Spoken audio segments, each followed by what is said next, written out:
The Empty Boat, a Motivational Story. A monk decides to meditate alone, away from his monastery. He takes his boat out to the middle of the lake, moors it there,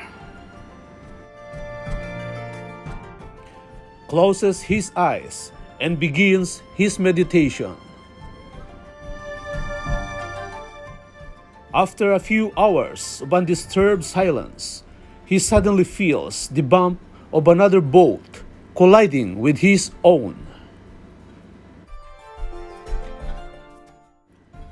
With his eyes still closed, he senses his anger rising, and by the time he opens his eyes, he is ready to scream at the boatman who dared disturb his meditation.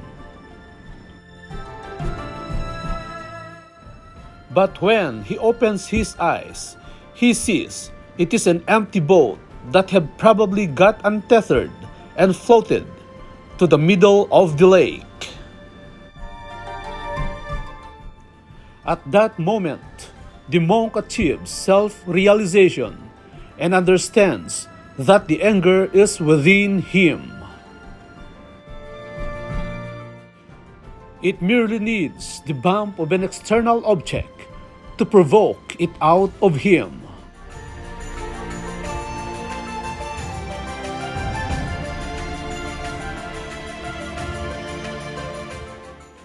From then on, whenever he came across someone who irritated him or provoked him to anger, he reminded himself,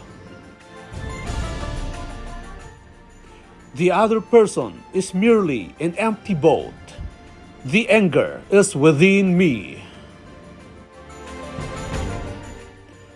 In reality, we all have the anger within us all the time.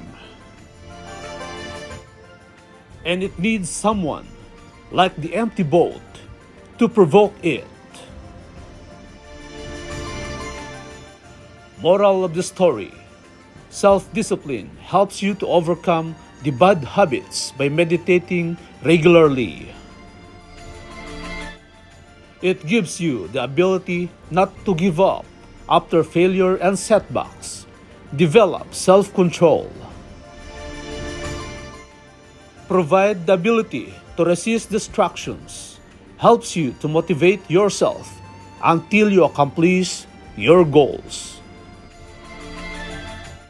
Thank you for watching and stay blessed.